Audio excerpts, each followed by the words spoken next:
Добрий день. Доброго дня. Добрий день, шановні учасники. Добрий день. Добрий день. Добрий день. Добрий день. Добрий день. Вітаємо всіх, хто доєднався. І поки всі потроху доєднуються, відразу ж попрошу зам'ютити свої мікрофони, поки на час певний. Я думаю, що ми вже можемо розпочинати, поки будуть також доєднуватися. Отже, добрий день усім, хто сьогодні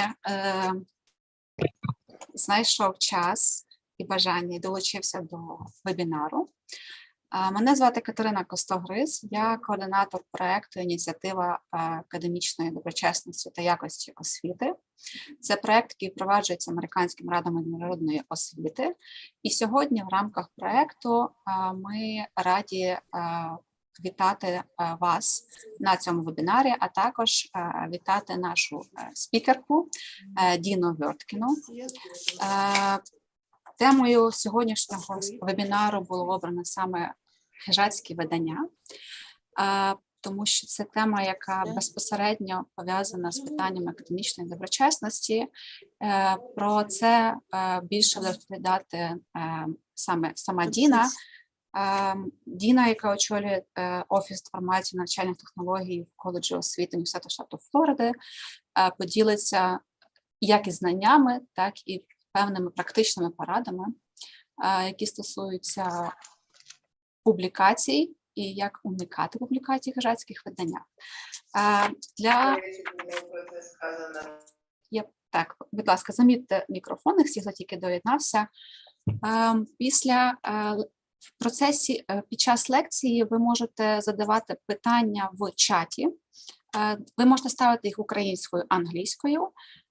Також опісля буде коротка або не коротка сесія питань та відповідей. Так само ви можете питання ставити під час сесії, власне, до Діни, українською або англійською.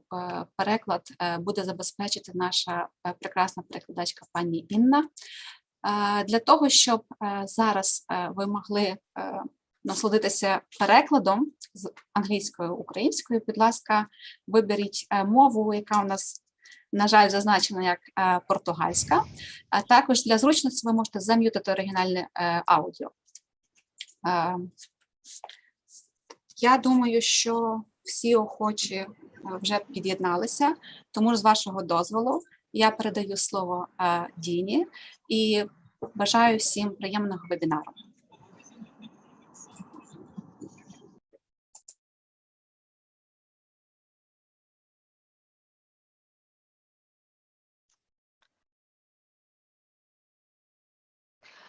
Good afternoon. My name is Dina Vьорткіна, and I'm a faculty member at the Florida State University and the director of the Office of Information and Instructional Technologies.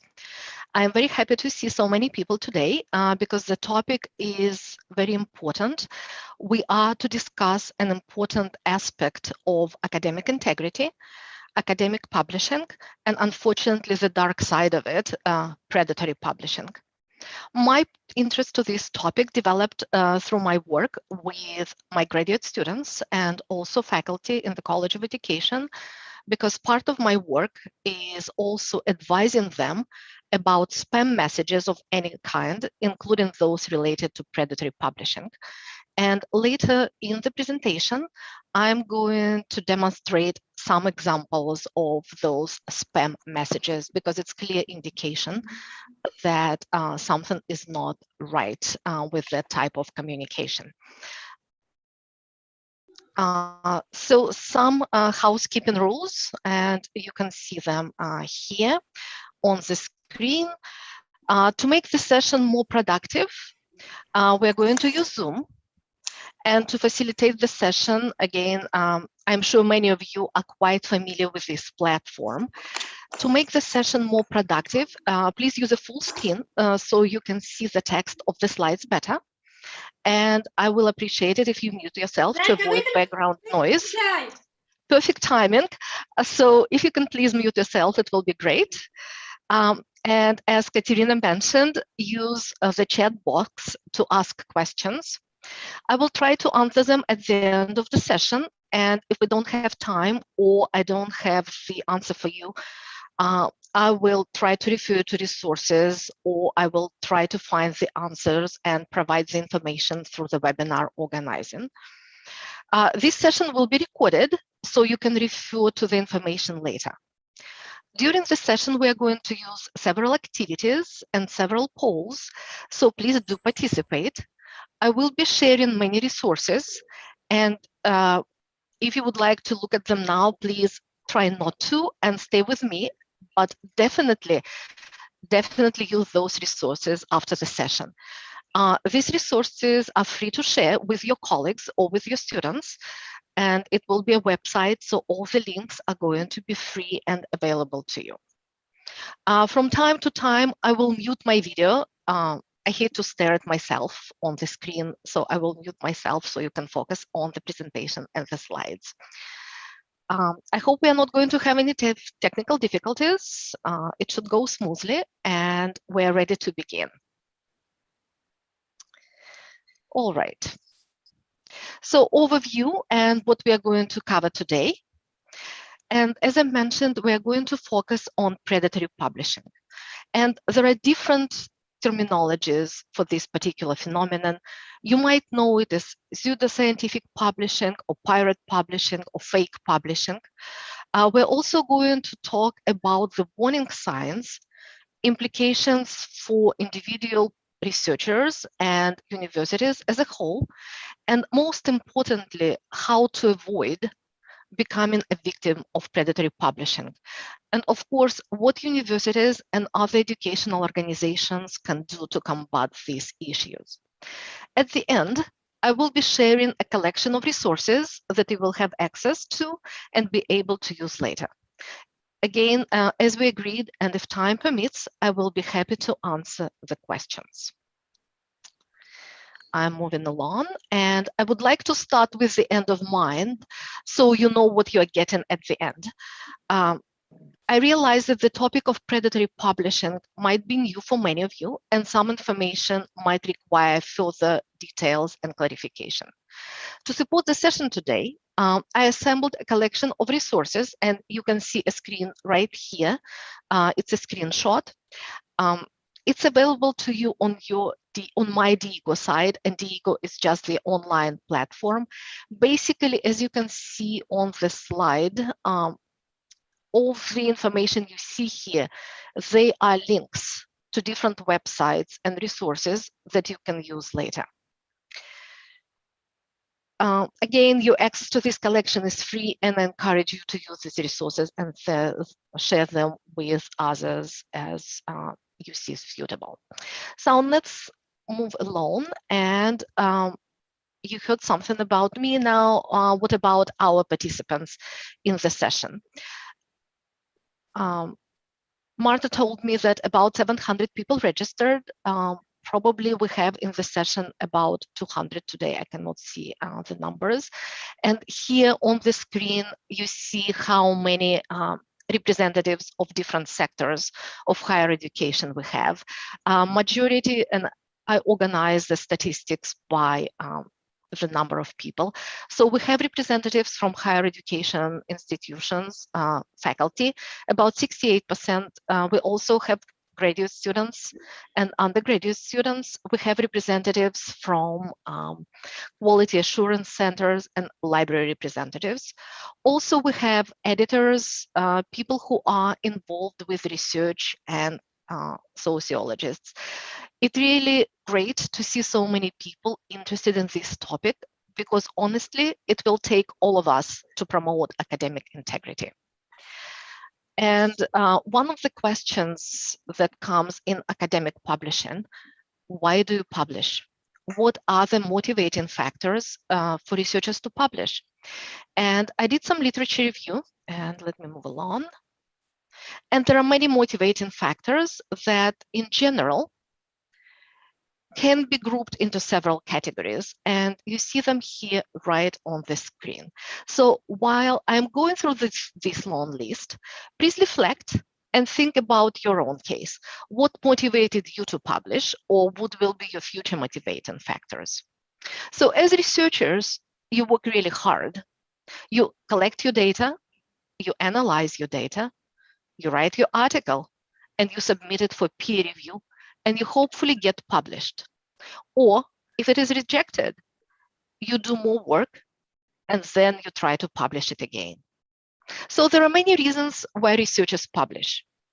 Motivational factors vary from adding visibility to your own research topic, to contributing to the knowledge base in your field.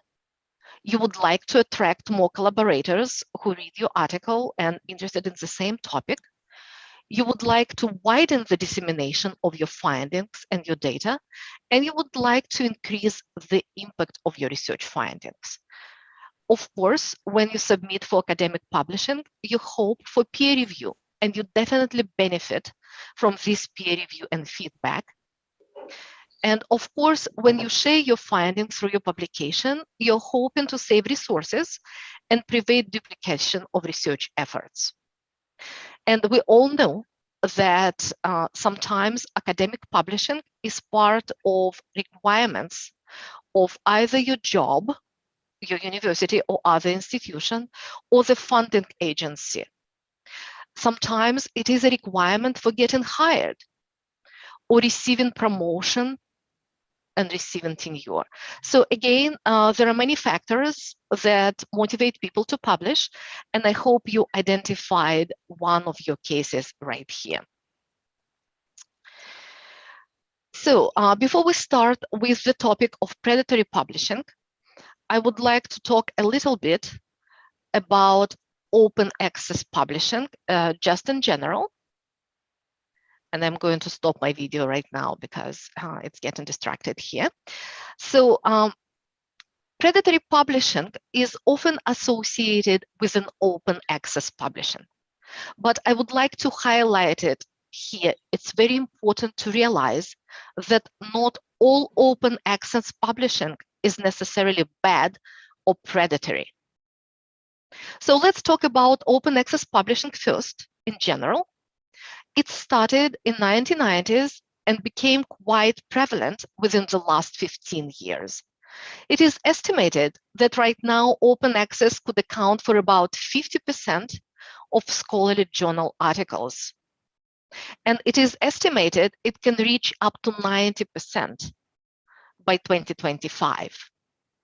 There are various business models within open access journals, but in general, and you can see right here on the image on the slide to the right, the benefits include, but are not limited to, the following factors. So again, why people like open access?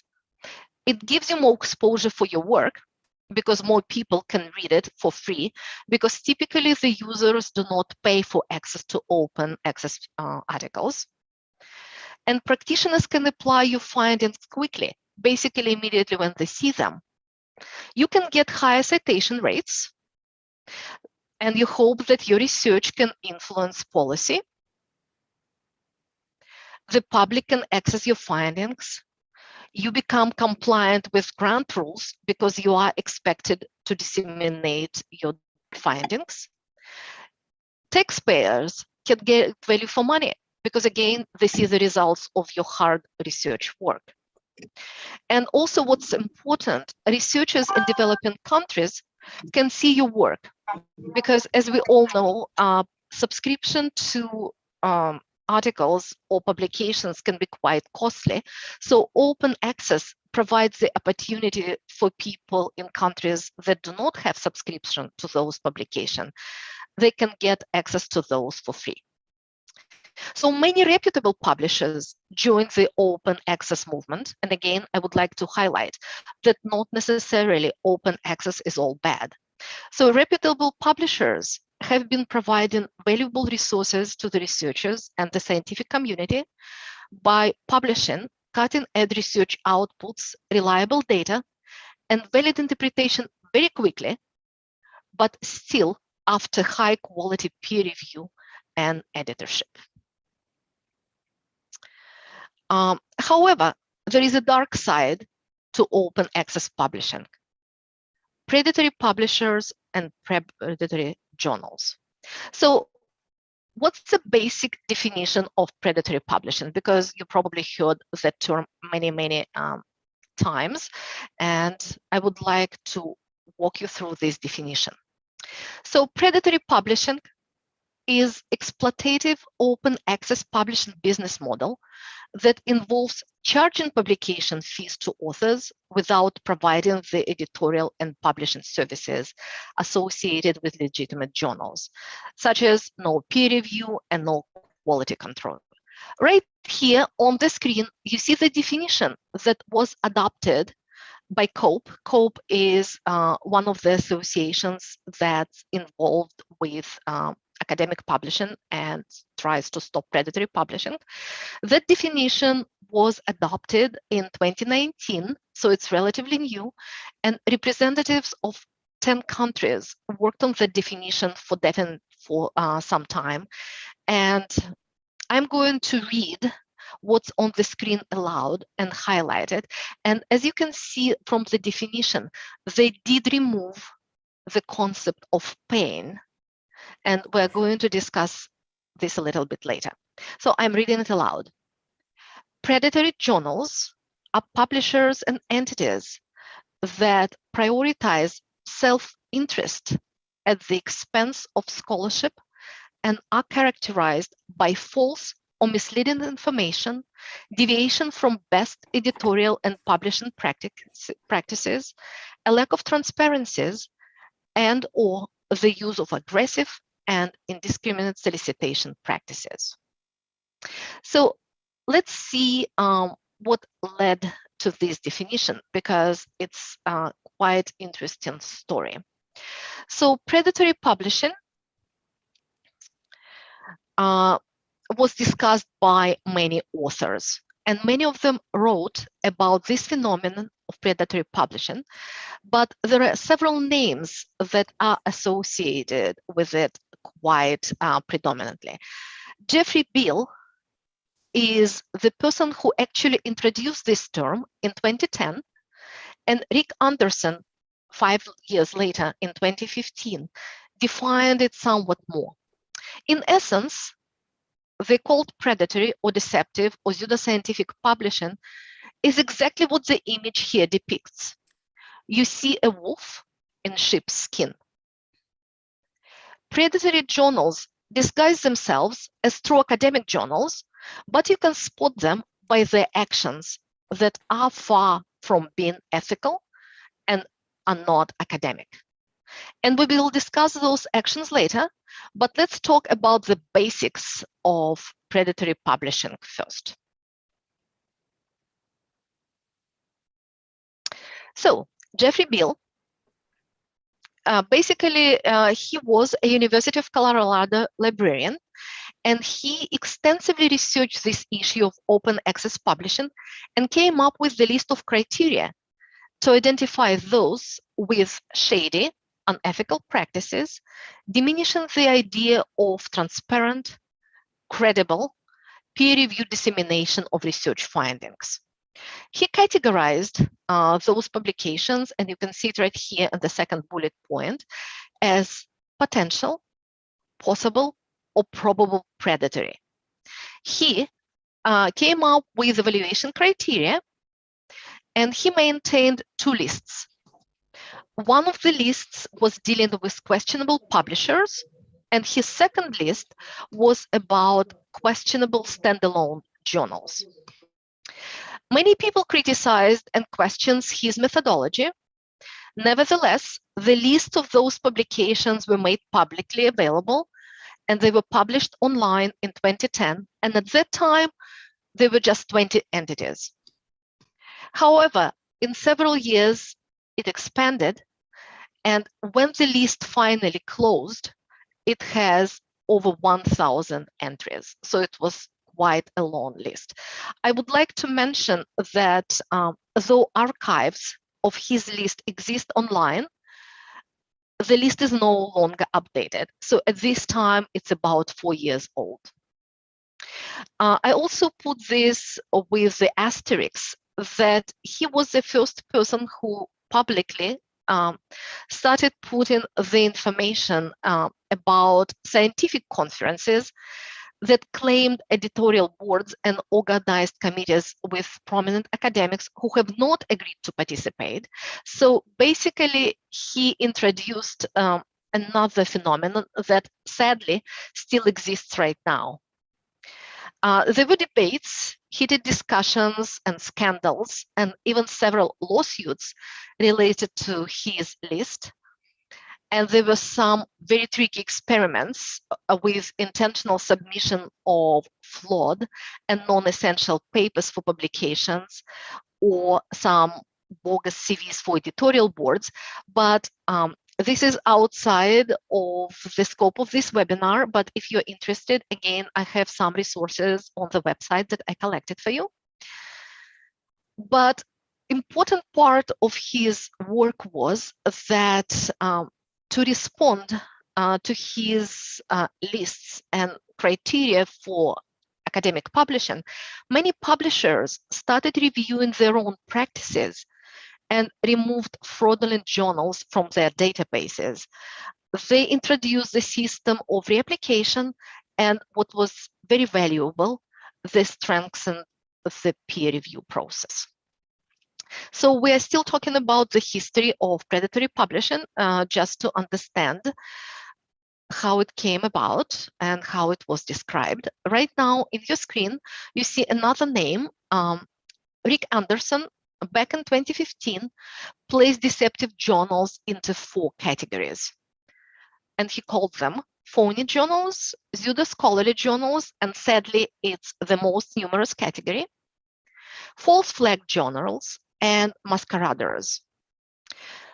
Again, on the website, there is an article describing each of these categories in the list of resources.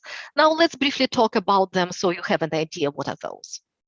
So phony journals, they claim, of course falsely, that they offer to the reading public documents based on legitimate and dispassionate scientific or scholarly inquiry. Pseudo-scholarly journals, they deceive both the authors by promising them comprehensive editorial services. They promise peer review and credible impact credentials, such as impact factor, and I'm pretty sure that you are familiar with this topic. And also they deceive the readers who tend to believe that the journal's scientific and scholarly content would be of high quality due to the rigorous peer review and quality control. And of course, by this time, we know that it doesn't exist. For the sake of time, I'm going to skip the describing of other categories, but you can see them. One of the interesting one, I'll probably talk about number 4, masqueraders, because you might see in some of the publications what they do. They give themselves the titles implying affiliation with legitimate and prestigious sounding scholarly or scientific organization that actually, when you check, they don't exist. So you might hear about American Medical Society Journal or Journal of Royal Society of Physicians. But if you go online and Google them, guess what? They don't exist. So what do predatory publishers lie about, and how do you recognize those predatory journals and publishers? So again, and you see that same image of the wolf in the sheep's skin. They lie about many things, but mostly peer review, it's one of the categories.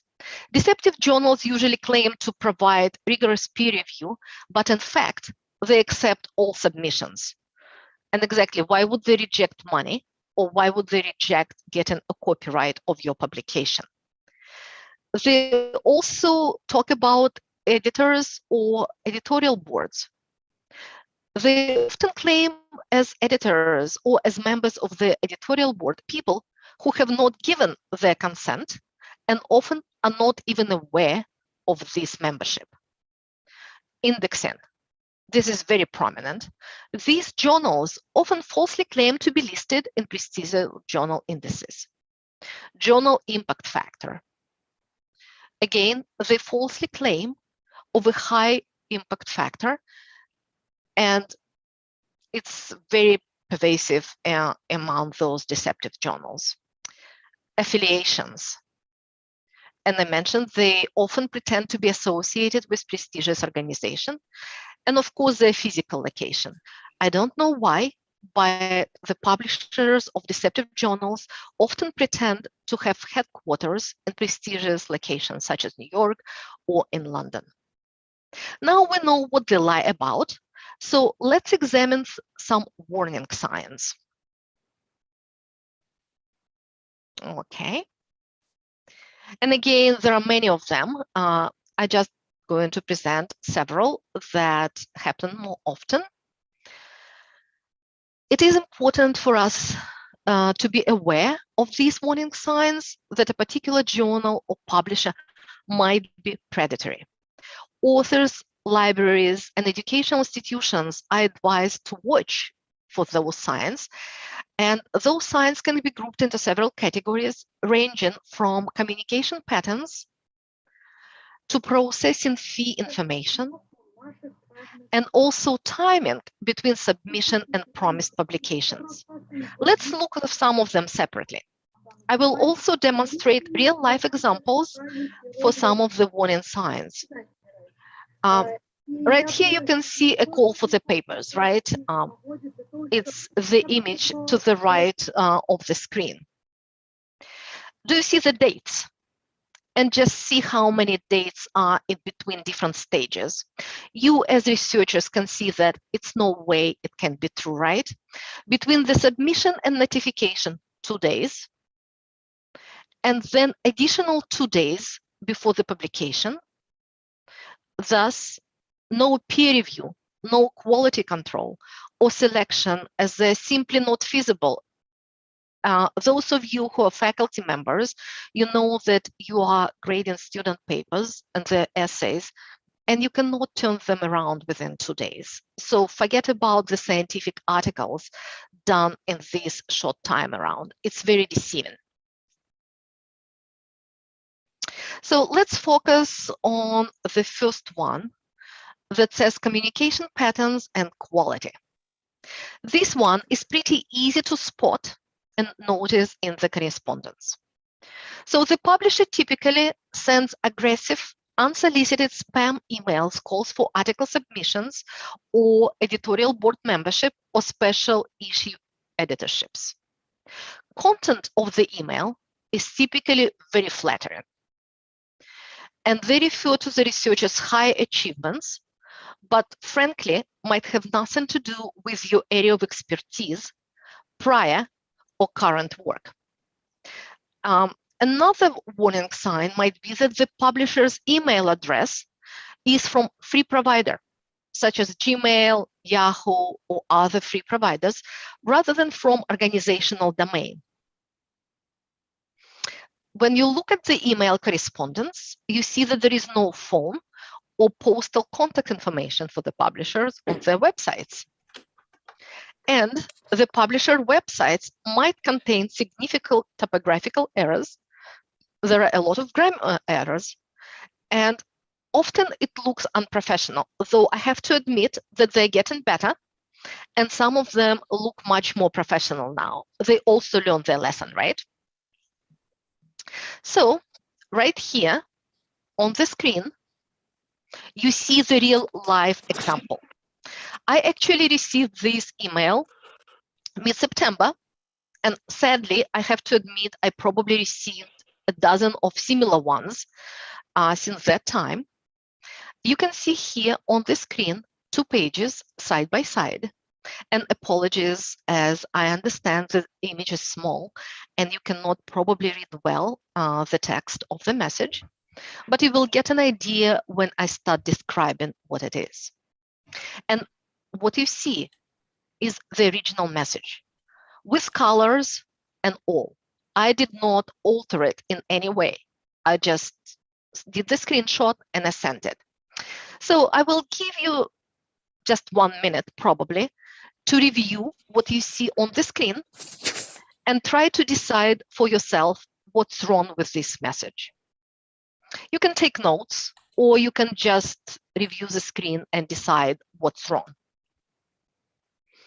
So I'll just give you a few seconds to look at it.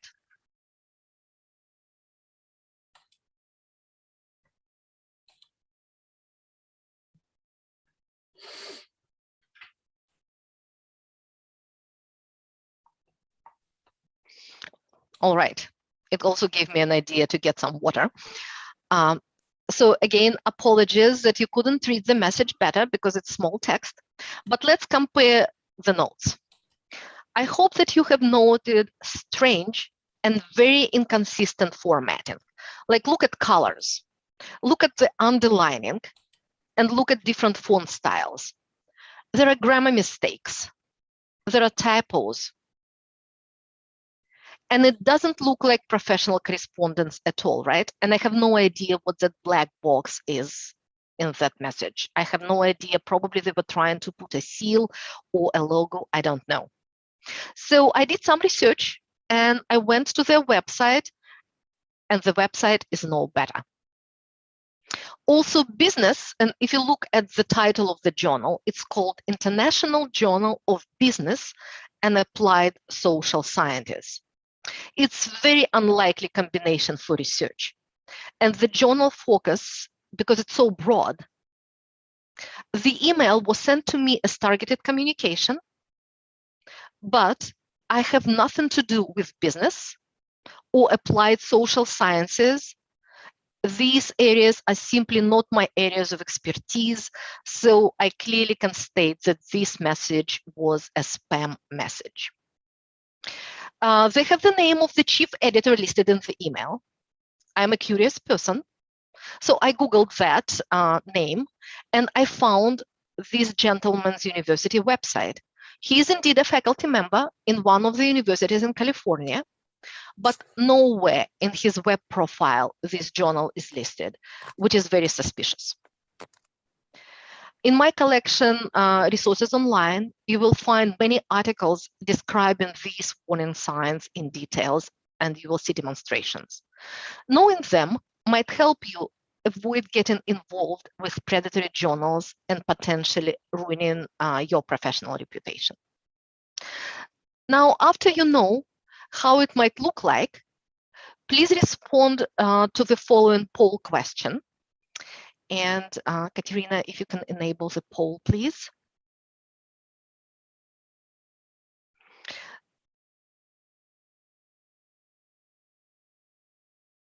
So if you can see it on your screen, there is one question and it's anonymous poll. So you can respond. Did you have any encounters with predatory publishers?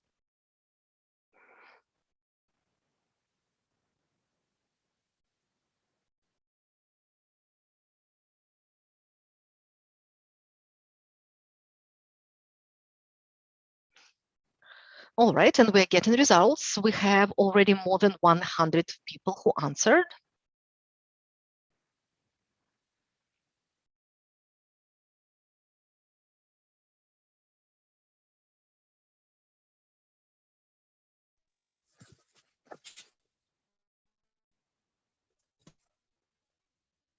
All right, the final call for the responses.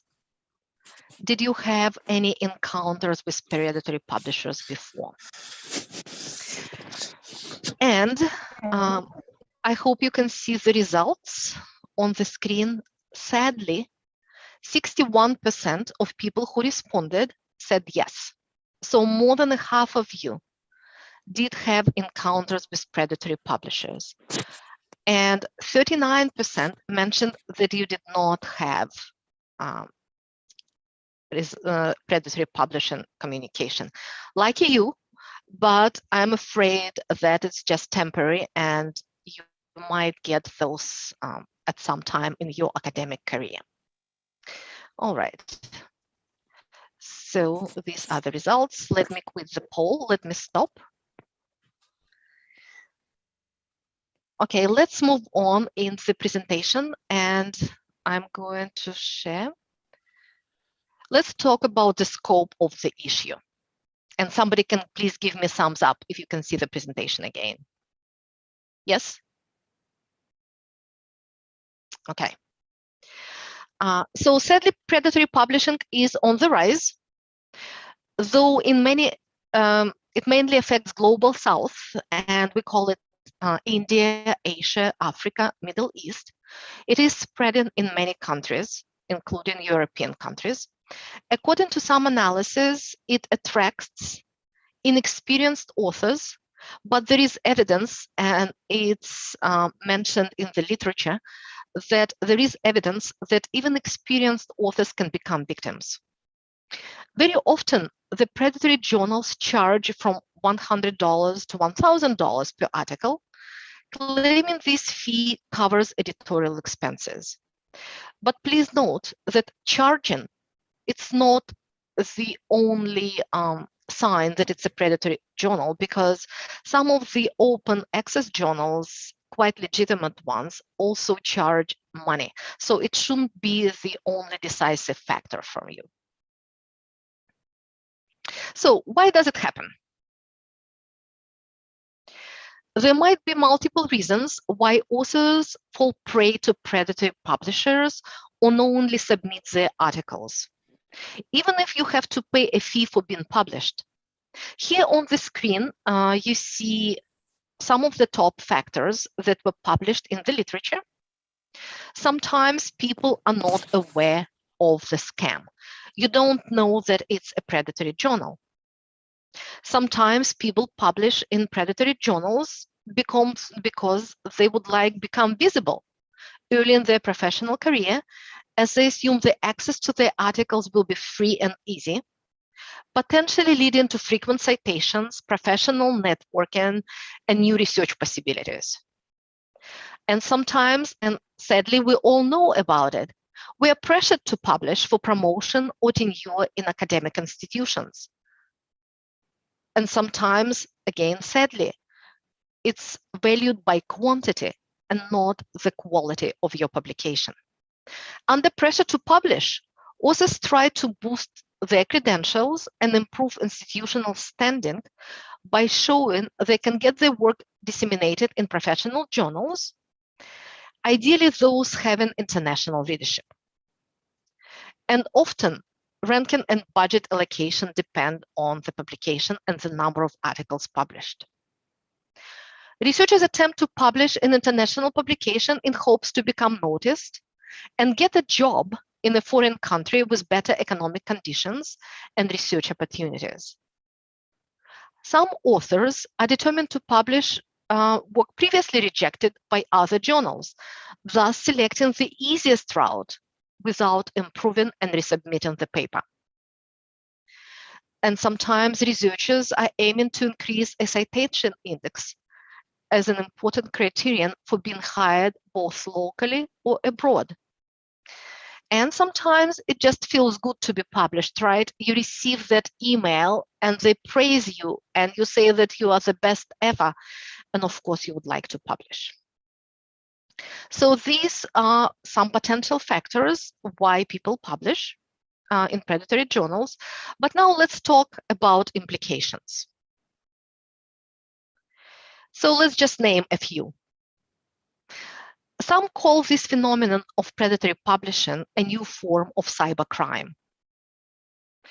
Though there are multiple stakeholders affected by predatory publishing, including fellow researchers, publishers, professional bodies, accreditation agencies, funding agencies, and frankly, society at large, let's focus on researchers and universities because it is our audience here today.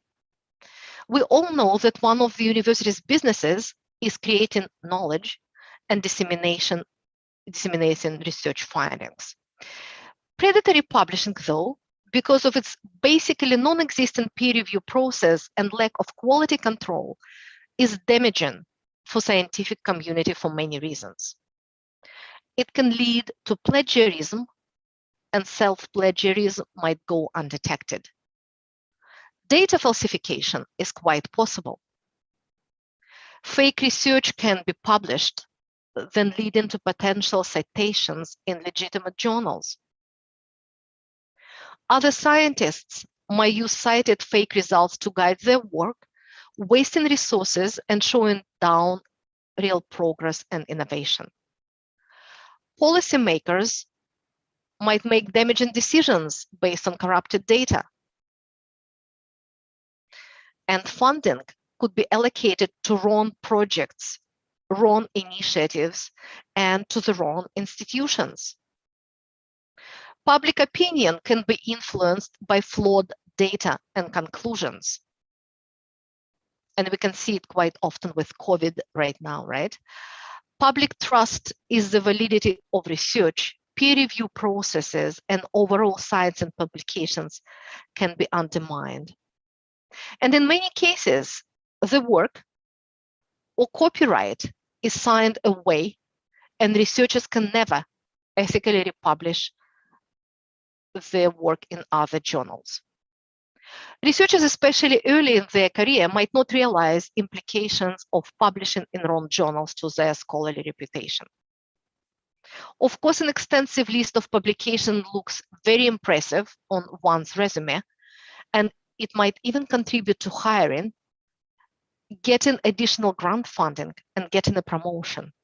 However, reputable universities would notice it and discount these publications for any advancement.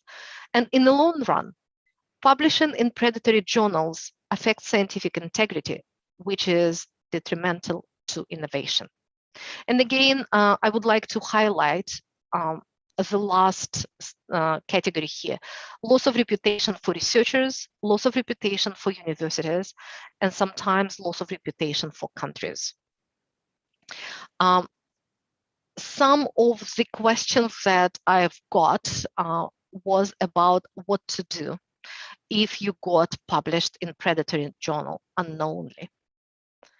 And I have to tell you that it is very difficult to retract the article. First of all, they might not even respond to your information and your requests.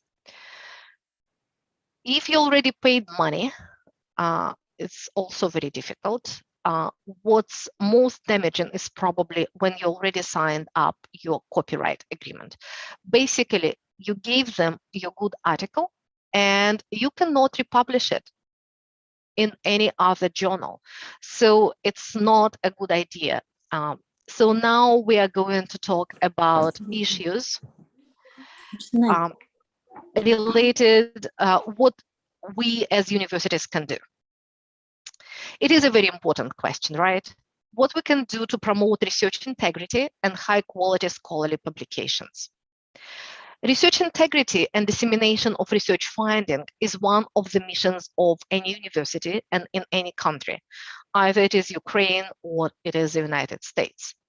Faculty researchers and higher education leaders need to join it in concerted effort to avoid publishing false data, lacking scientific merit and quality, and cease any engagement with predatory publishers and journals. It can be done in stages through education, and you can see here my bullet points, the list, through education, guidance, and monitoring. Let's discuss some practical steps. These are just the suggestions, and the implications might depend on many factors: research culture at your university, existing policies in your organization, budget as well is a big issue, and funding for available resources. So, about education. Education and raising awareness of early career faculty and doctoral students is critically important. Such topics as scholarly publishing literacy, research integrity and ethics, scholarly communication, copyright issues, plagiarism, and predatory publishing might be of interest. Basically, if you have an opportunity at your university to organize these seminars, it will be very, very helpful for your colleagues. So what other workshops and predatory publishing can be organized? You can talk about the ability to recognize and avoid predatory publishing tactics and scams. Researchers need to be aware of the scamming practices, such as personalized spam emails that I shared with you, promise of a quick peer review, providing high impact factor information, invitation to enter editorial boards, guest editing of a special issue, etc. Early career faculty and doctoral students need to be trained, and possibly by librarians or by experienced mentors, on how to identify appropriate journals for their publications in specific fields, and how to evaluate scholarly journals before sending their papers for review and publications. Again, in your registration form, you asked some questions and Martha shared them with me. So I did provide resources online on some of those topics. I also found several articles on how librarians in some Ukrainian universities are trying to assist their researchers in this effort, and it is a great initiative. However, I also realized that budget and access to databases was listed as a big limiting factors. So we all realize that it's one of the limitations. You can see here on your screen a resource that's widely available. And if you have seen it before, can you please give me thumbs up in your reactions in Zoom? So it's called Think, Check, Submit. And this initiative aims to assist academics to find journals to publish their research. About a dozen of international organizations support this project, and they join forces to fight deceptive publishing and improve scholarly communication. Information is actually also available in Ukrainian, and it looks like this.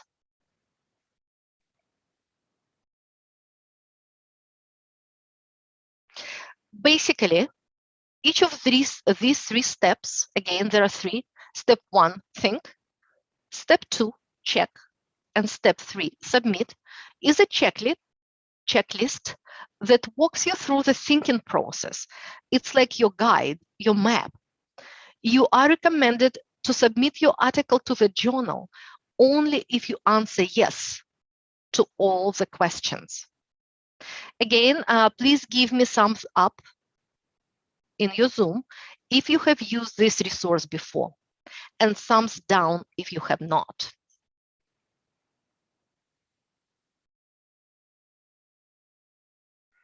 Okay, I cannot see the results, but I hope that you are familiar with this resource. Okay, let's move along.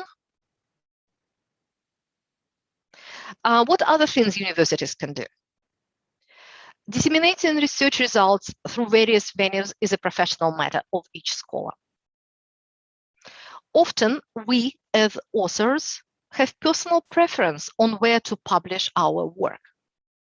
However, universities, in broad consultation with faculty and researchers, might need to come up with the list of acceptable journals in their respective fields and areas of specialization, and encourage colleagues to publish in those journals, counting only those publications for degree granting, promotion, and tenure.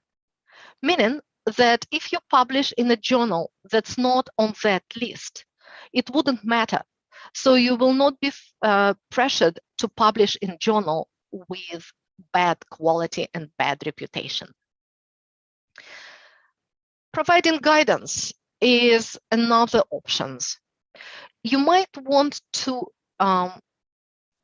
inventory existing publication records of your faculty and analyze their merit and citation index. You can come up with further publishing guidelines to their scholars and establish practices to improve scholarly communication. In one of my resources online that I collected, there is an article describing these efforts being done in Kazakhstan, and they collected information for 5 years from 2010 2015 to establish where people published and what was the impact factor. It was a very useful exercise for the academics and also for the universities. So I encourage you to look at it and see if similar study can be duplicated at your university. So what are the additional measures? They might include, but of course not be limited to, such actions as exploring and introducing internal policies related to fraudulent publishing. Researchers might need to be encouraged to provide service to the profession and participate as reviewers for journals and conferences in their field. First of all, you're getting extra skills in peer review, and it would also contribute to your own abilities to write better. Universities and other organizations might publicly identify predatory publishers and join efforts to eliminate them as a threat to scientific and scholarly community. Now, probably the most valuable part of today's session. Predatory publishing is not going to disappear overnight. And I hope the information I presented today helps you to contextualize predatory publishing, enhance education of scholars, and promote the discussion of scholarship and motivate using the resources and tools.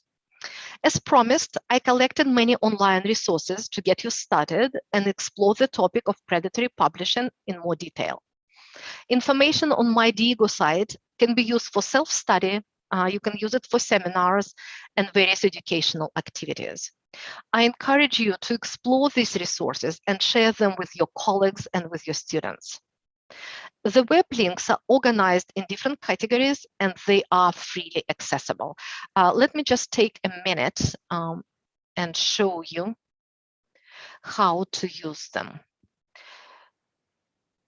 Hold on, let me do a new share. Okay. Can you see it right now? Can somebody shake the head so I can see that you can see it?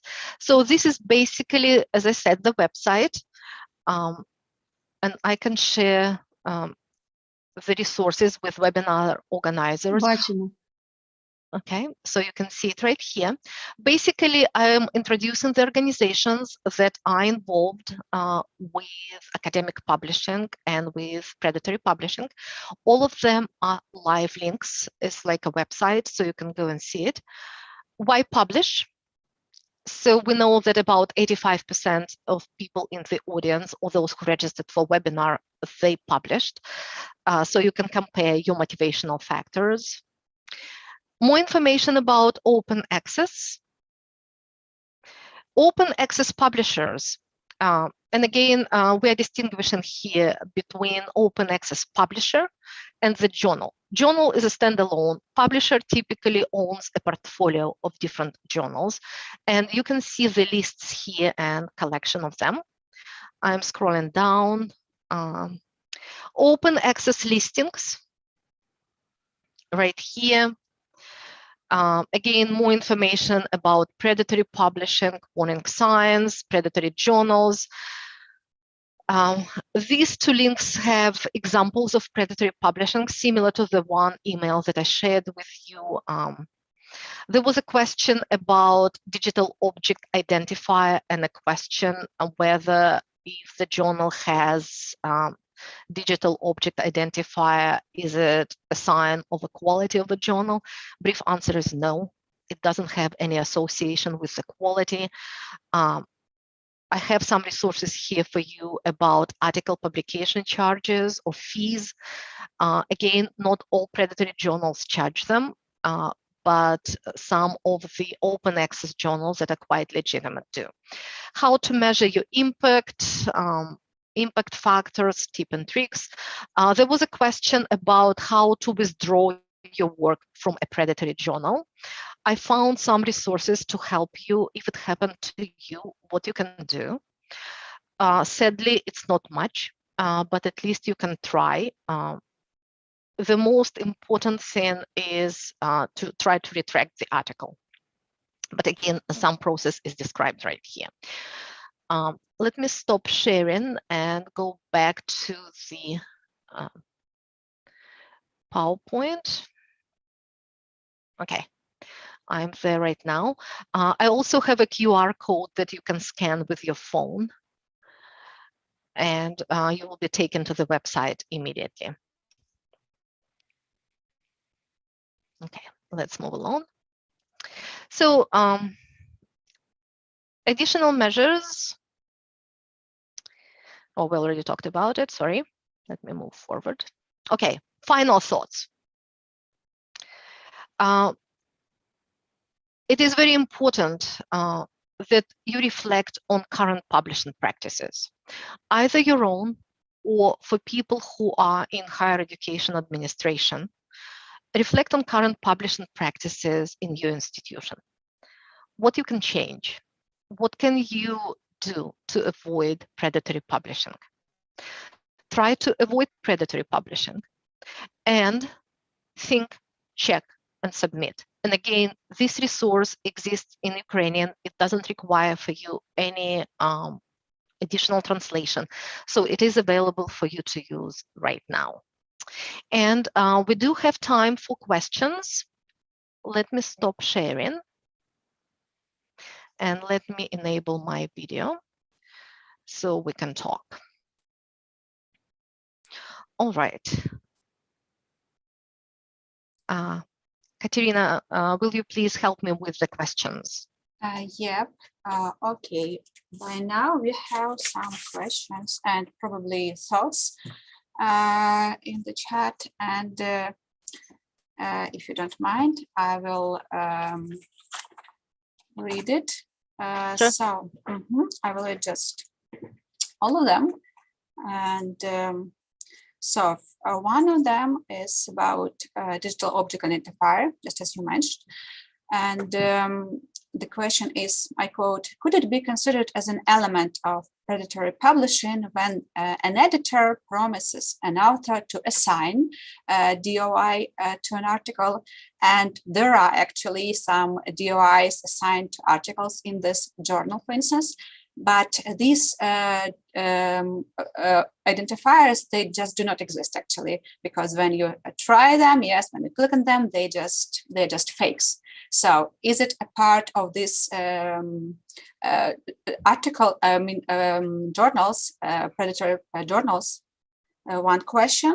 Another one is about interesting phenomenon, which is published or parish culture actually.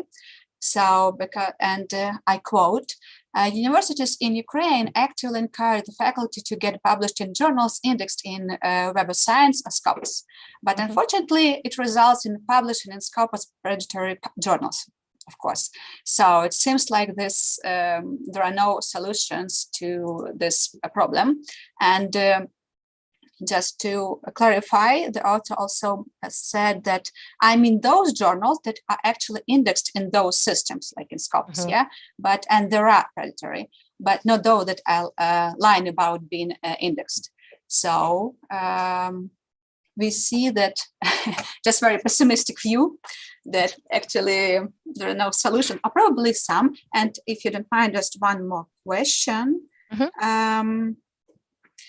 About these collections of resource or lists of predatory journals, even publishers, So the question is, shouldn't we just make some national lists? Isn't it better way to fight these phenomena? Because for instance, we have some national lists in Ukraine. Those journals that are really good journals and they're not predatory, definitely. And we also have a list of retracted probably journals in Scopus or in Web of Science. So these are just examples of those lists at probably at national levels. And that was, it refers to your recommendations about list that universities can make for their staff. So probably it's like a better solution to like cooperate and make something that really work for all of us. So probably it's like a better solution. And I believe the last one,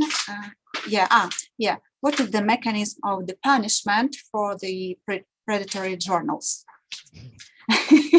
All right. So somebody believes that it must be, and really try to find let me answer some of the questions, and I will ask Katerina, if you please send me the list of questions, if you can save chat and give me those questions so I can add some resources to my Diigo site so people can find more detailed information. So the first question was about digital object identifier. It's relatively new phenomenon. It basically looks like a website, right? But it is an index. And I think that you answered your own question. If the publisher promised you to get one and didn't get you one, more likely there is a predatory journal. I think what I would do when you correspond with the publisher, with the editor, do your homework and check on them very carefully. One of the suggestions is actually to go and check on the issues for the past 2 years and see how regularly they publish. Can you find all the articles? What is the quality of the publisher? If you are in doubt, try to contact them. Try to identify that information. But again, getting the index digital object identifier, it's not a sign of equality. It's just there. It's like a website, and you know, and I'll give you probably the same comparison. Sometimes you go to a website, it has a URL address, it has the address, but it's a bad website. It just doesn't publish credible information. It's just fake news, or it doesn't exist. So again, I do have the entire category of resources on the digital object identifier, so you can look at it, but treat it with a grain of salt. It's not the quality of sign of quality. Culture of publish or perish. Sadly, it is where we are. And it's the same in my university. It's same, my husband is a physicist. It's the same for him. For them, it is even worse. In my view, they are required to publish a certain number of articles during a year. It's part of the performance evaluation and part of the promotion, part of the monetary incentives, etc. This culture, and we can talk a lot about it, and it's very difficult to drop it, because again, universities exist on public money, and sometimes number of publications and promoting the university is seen as giving public back your research findings, your research output, and promoting the university.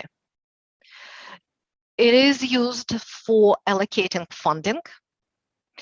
I can also mention to you that in some of the departments in my university, and it might be actually also a question, the answer to some of the other question, the department got together, and with the help of the librarian, they collectively came up with a list of journals that would count toward promotion and tenure. Basically, they identified the journals that would have the highest impact either on other researchers or on practitioners.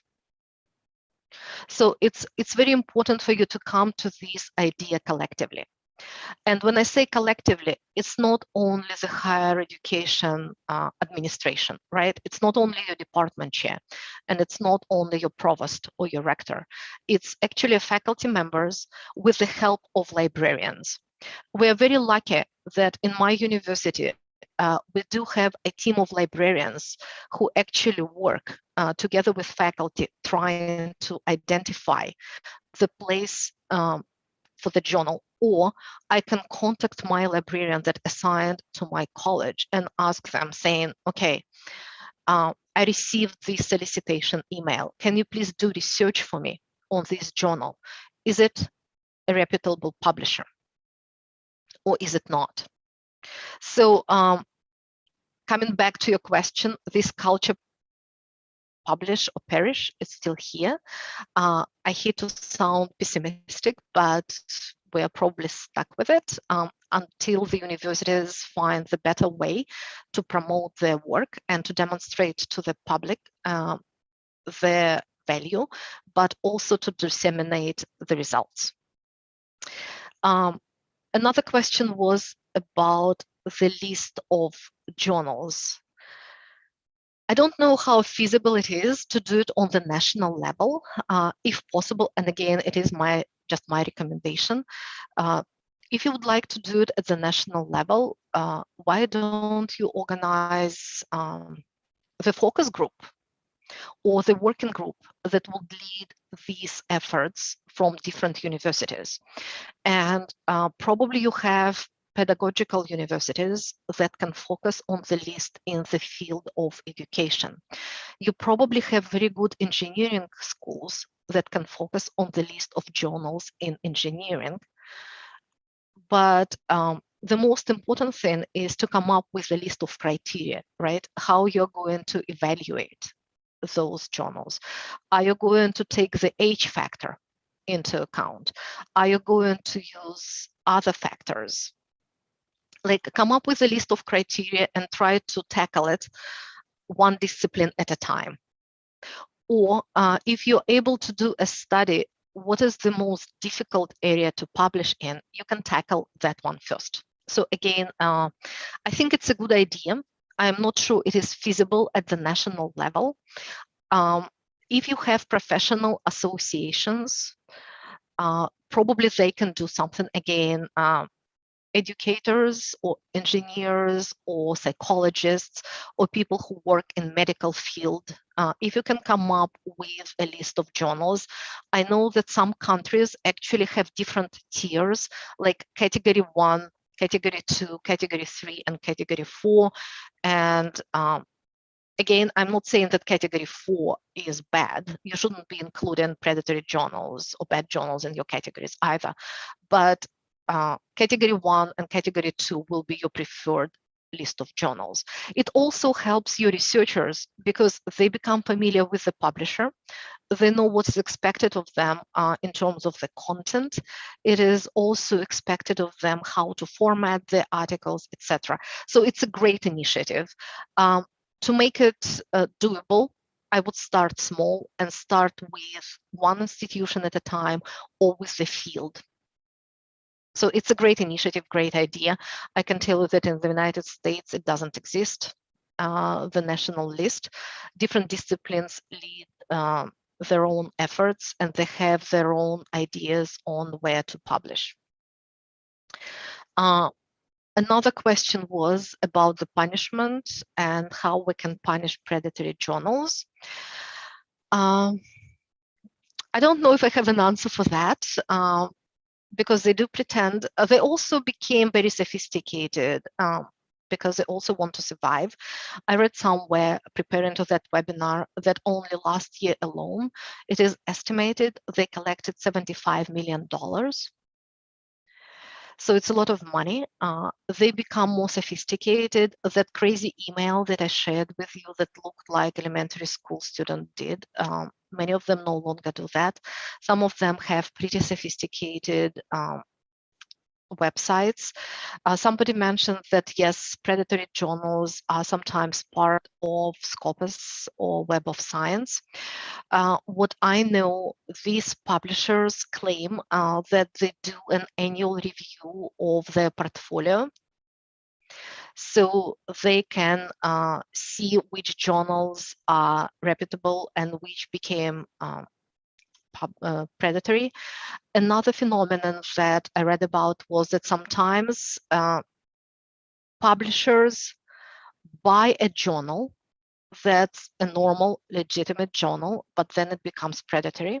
So I think that our job as members of the society and ethical researchers and people who would like to do academic publishing the right way is to notify the publisher about this predatory journal in their ranks and request the review. Are they going to do it or they're not? I'm not sure. But again, we're doing our due diligence as researchers and people in academia to promote ethical and academic integrity is to get them notified. I'm not aware of any litigations. I read that there are some criminal cases when, but it's very difficult to sue them. It's very difficult, and they might disappear overnight, right? So it's very difficult to punish them. I think the best punishment for them will be when people stop engaging with them. When they cannot publish, they cannot exist. So that's where we need to do our job better and identify them and just not engage. Don't submit the work. Let them die their natural death. It's what I would say. Yeah, and I'm not sure whether we have more time. So, yeah, yes, I'm just looking through the chat, and we have this like discussions of publish and perish culture, of course. Yeah, it's just a thought on it that science, scholarship, or research just has transformed into something very weird.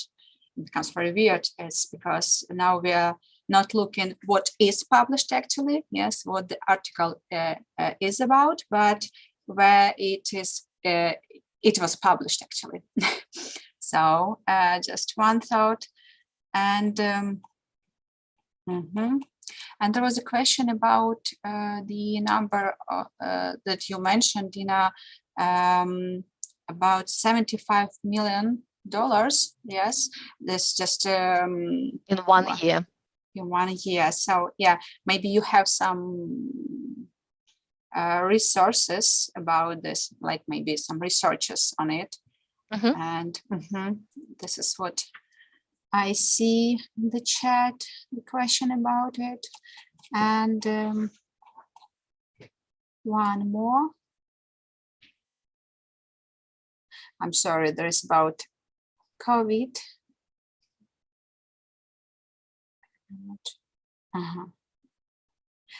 Yeah, we have discussions about different data in different journals, but on the same topic, like for instance, vaccination, COVID vaccination. Yeah, but I'm still, yes, I also believe that it's a question that can be discussed another time. And if you have any questions you want to ask, I believe you can. Yeah, one more question. Sorry, is there a guarantee that journal is not predatory if it is indexed in Scopus or Web of Science? The quick answer is no. There might be indexed there. You still need to do the due diligence. Again, Scopus and Web of Science, it's a collection of different journals, right? They're a publishing house. They have many journals. And again, journals might change their reputation over time. So it's not a guarantee. That's why those publishers also clean the house, right? It's what we call it, clean the house. They review their portfolio, and those journals that are deemed predatory or suspicious, they can remove them. But again, you have this think, check, submit. I think it should become the regular practice. It doesn't matter where it is indexed or which collection of publisher it exists. It just needs to become a normal practice. Yeah, and I believe that it's going to be the last question, really. For instance, I'm submitting an article to a journal which is indexed in Scopus, and Позвонила я в этот русковец. I'm sorry. And at the end of the submission process, I just found out that this journal was removed because it's a predatory journal. So what can I do in this case? Because it looks like my article is going to be published, even though it's revealed that this journal is predatory journal, Okay. actually. It is, and actually I did find and post some resources for you what to do if your article was. It depends at which stage of the process you are. If you paid money already or you haven't. I think the money is, of course, it's a pity that you paid money and you lost it. But the most damaging part, if you already signed your copyright agreement and you gave them the article, basically they now own it. And even if you retract it, you cannot publish it in any other journal because they own it. Again, it depends on which side of the process you are. You definitely should not list that article in your resume or in your curriculum vitae, because you don't want people to know that it's published there, because it's a predatory journal and you're actually losing points if you're trying to get the job or if you're trying to get a promotion. Publishing in a predatory journal might be very damaging for your research reputation. But again, step number one, try to contact that predatory publisher.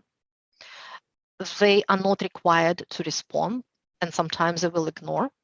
However, there are cases when people threaten them with legal action and then they would retract. I also know cases here in the United States where, okay, let me rewind. The university has legal counsel, right? The legal department is part of the university, and they will help the university with many issues. Unfortunately, copyright is not one of them, and predatory publishing might not be one of them as well. So your university might support you in these efforts and assist you, or you might end up being on your own. So try to contact the publisher, the predatory publisher first, and retract the article. It's number one. But again, on the website, I have several websites that will guide you through the process. Yeah, thank you, Dina. I see there is a discussion about paying for publishing an article, so probably paying to publish an article, it's actually not necessarily bad. Oh, I'm not saying that it's good, but it's not the sign of predatory publishing. Open access, and when you look at the characteristics of open access, it's free for the user, it's free for the reader, right? But to make it available, it does cost money, right? You need to do peer editing, you need to do peer review, you need to be editing, you need to host a website, you need to maintain, there are costs involved. So some reputable open access publishers do charge money. But again, the process needs to be very transparent. If you are in doubt, ask them questions in advance. What predatory journals do sometimes, they do not have transparent practices, right? They tell you about money after the fact, or they try to increase the amount you owe them, etc. It's not transparent. It should be a no-no sign. It should be a warning sign not to engage with those. But again, some reputable open access publishers do request fees for the publication. Okay, and one. Okay, it's really going to be one. The last one. Okay. About peer reviewers, so that they are actually not paid at all. so nobody pays I know. for the I know. I am a peer reviewer for the journal. I'm at the editorial board. I am peer reviewer for the conferences. No, nobody pays for it. In the United States, there is I'm a faculty member, and my job is classified in several categories. It is service to the university. It is also service to the profession. And my participation as a peer reviewer, it's considered to be my service to the profession. And it's not paid for either by my university, or it's not paid for the journal editorial board. It is my service to the profession. And just to clarify something, I believe that when we are talking about which is translated as recenzування, I believe it's like about editing, but and when we are talking about peer review, I'm not sure. We also peer review and editing, there are two different things. Peer review is basically your feedback on the content, right? You focus on the content, data analysis, etc. Editorial, it's different. It is basically formatting, or let's say English is not your first language, but the journal is published in English. You submit the article, and the article has many grammatical mistakes. It has typos, etc. So you have to pay somebody who can edit your article and make it in presentable English. So these services might be for money, right? But the editor of the journal looks at the overall picture, right? The editor of the journal looks at the content, but also at the formatting, and of course, language is part of it. Yeah, and I see that we are going deeper in the discussion of the price for publishing an article. I'm not sure whether we should cover it now, because I understand that's like, it's very painful question for, I'm not sure it's a painful question for US educators, for university educators, university faculty, but it's really, I'm sorry, very painful for Ukrainian educators. So I want to apologize for those who is asking about price. So really, we will not cover it now, because we focused on the question of predatory journals. Dina, thank you so much for your presentation, for all the resources that you covered. And if you don't mind, I will switch to Ukrainian now.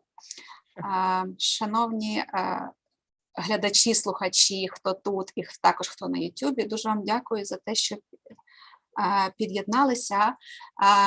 Перепрошую, що я не можу всі питання і все зачитати, перекладати, тому що, як ви бачите, це питання хижацьких видань, журналів тягне за собою ще більше низку питань, які насправді, як той клубок, розмотуються.